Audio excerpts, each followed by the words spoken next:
5 as you try to close out the series and win the championship? I think the biggest impact is our first game. It fuels our grit. And then you can see naman from the player na talagang on their eyes, makikita mo yung fire. They want to win.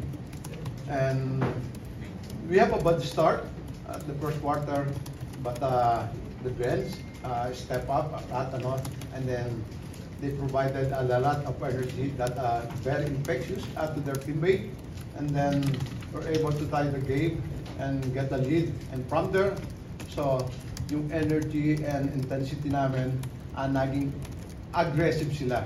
And then nakita nila na the chances is still there, although a very slow start. So yun ang sinasabi ko sa kanila before, the killer instinct. When it comes to end game, so you should not give up. And then that's what happened. And then we keep on reacting on what they are trying to do against us. There are so many combinations na ginawa sila, but the players reminded by the coaching staff na what to do. And that's what happened. And if you notice, okay, this is the first time we shoot a lot from the 3 points area. I think 11, 13 out of 24, and never nagiging double figures yun. I think that's one of the key. Although we're out-rebounded and turnover points, mataas pa rin yung sa kanila, but I mean, second chance points. But I think the players don't want to lose the game. Thank you, Coach. Now, Jericho, nabanggit na ni Coach Leo about that Game 1 loss. You personally, how did that light the fire in you? Because every time you come inside the court, iba rin talaga yung the way you play. Yun nga, una, sayang yung pagkatalo namin nun. Kasi akala namin na we have a chance to win the game. Ayun nga lang, natin minus ng points namin, natalo kami. Pero tapos na yun move on na kami doon. Yun ang mga sinasabi nila coach, nila boss Al, pagpasok namin, paglaro namin, talagang put that in your head na walang every game parang it's your last game. Kaya ako, specifically sinasabi na ako ni boss Al na laro mo na yung laro mo, kaya mo na yung mga tao mo magsasabi na ganito ganyan ka, kasi ganyan ka maglaro Let it be, laro mo yung laro mo, yun lang yung sinabi sa akin. Ganun din sinasabi sa akin sila. We're now ready to entertain questions from the press. Jericho, congratulations. Jericho, three-pointers ang fourth quarter. Very crucial, those last 8 minutes yun. How big was that considering you're also playing well in this final series? Well, yun nga, tulad ng mga sinabi ko before, man step up lang ang ginagawa ko But kung bakit yung nilaro or hindi masyadong maganda nilaro ng first group, dito kami ni Don to step up sa second group. So yun lang yung ginagawa namin. Binibigyan din namin ng motivation kasi pag maganda laro namin, pagpasok nila mas lalong maganda laro nila. So yun. Pero gusto ko rin thank you kay Coach sa tiwala niya binibigay sa akin. Hanggang ngayon, meron pa rin. Of course. Pagka wala na yun, wala ka na rin dito. Babakasyon na ako yun, uwi na akong buwan niya. Ayun.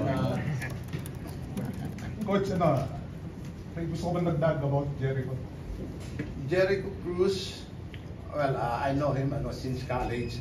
Alam ko yung kanyang tapang, alam ko yung strength, alam ko yung weaknesses niya, and then makikita niyo the right time, the right place, nag-step up siya.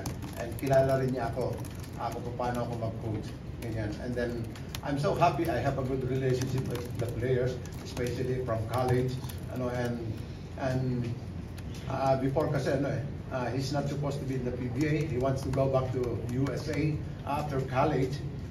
He wants his father to be enlisted in the US Navy, but I told him na you have a potential to be a good PBA player, and that's what happened. And from there, everything's history na niya.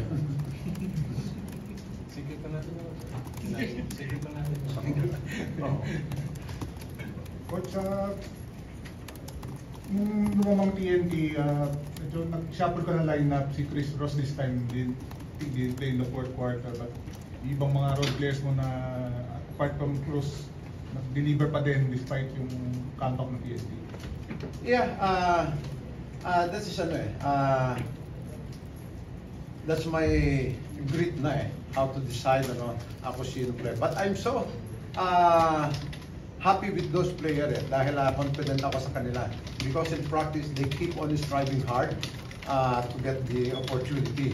And if you notice, in the last quarter, we don't have a natural point guard. And I know Jericho can handle the ball, and Perez also can handle the ball, as well as Don Trollano. Because I'm just reacting to the move of our opponent. Dahil nag-big lineup sila. Actually, 4 big sila. Si Kumbontin, si Roser, at saka si Eram, and then si Octana. Ayun, averaging 6'5" in height. But buti na, hindi nila tinake advantage. And it happens na yung mga maliliit namin, yung energy nila, yun ang nag-provide a lot of hustle and points. Dahil makikita mo, yung turnover points namin medyo umakyat naging 22. At the start kami maraming turnover. But only one thing ang gusto kong i-appreciate sa kanila everybody wants to win and talaga nakafocus sila naandun yung sense of urgency.